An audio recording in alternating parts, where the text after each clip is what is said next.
There is a question I've been asking myself lately, and I want to ask it to you.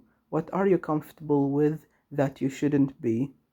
Not comfortable in the cozy sense. I'm talking about the things you've accepted, the things you've stopped fighting, the things that used to bother you, but now you don't even notice anymore.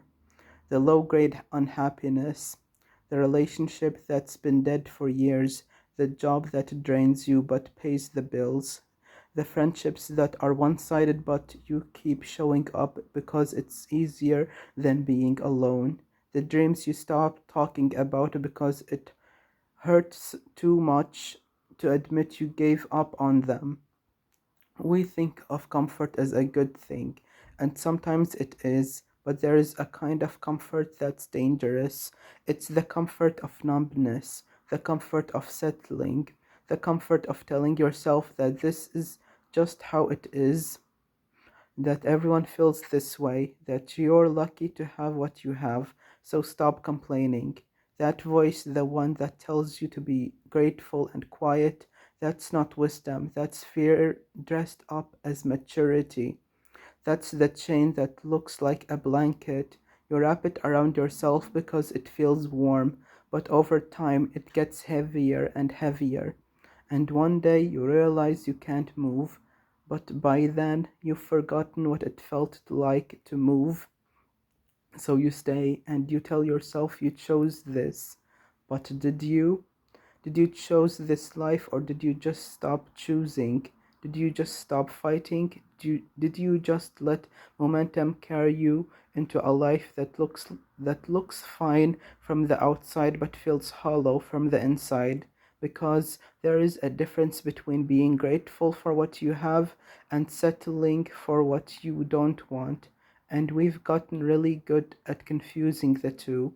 We tell ourselves that wanting more is greedy, that wanting different is ungrateful, that wanting to leave is selfish, and so we stay. We stay in relationships that make us lonely. We stay in jobs that drain us. We stay in cities that don't we stay in cities we don't love. We stay in bodies we've neglected.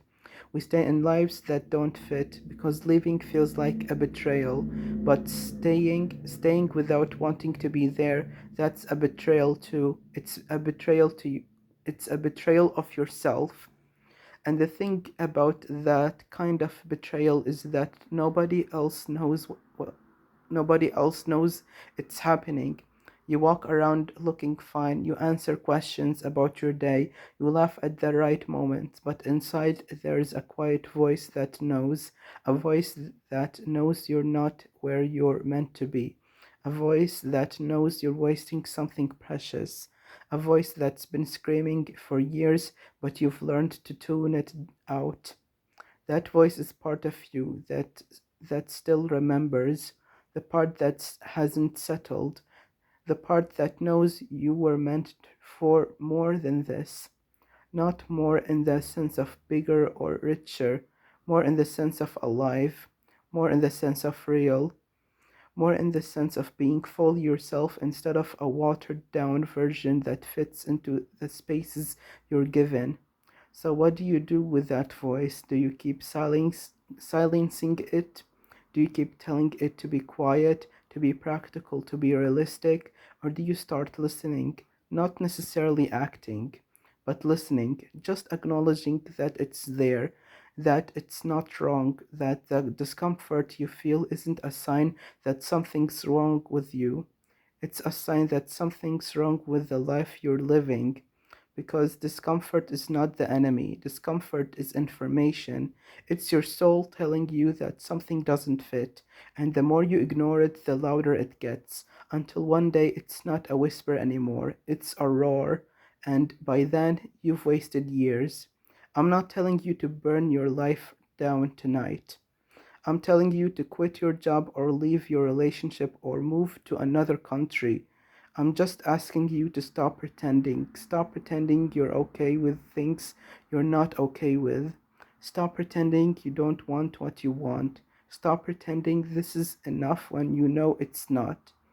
because the devil's chain is not always something bad. Sometimes it's something good enough. And good enough is the most dangerous thing in the world, because good enough keeps you from great, good enough keeps you from real, good enough keeps you in the cage with the door wide open, and you stay because at least it's comfortable, at least you know what to expect, at least you're not risking anything. But you're also not living, not really. You're just passing time. So here's my question, and I want you to sit with it. What's the thing you've settled for what you don't want, for what you what's the thing you've settled for that you don't have to settle for? What's the comfort that's actually a cage? And what would it cost you to walk out of it? Because the cost of staying is something too. You're paying it every single day. You just can't see it because it's taken from your future, not your present, but it adds up. But one day you'll look back and realize you paid the highest price of all. You paid with your life, not your death, your life, the one you could have lived.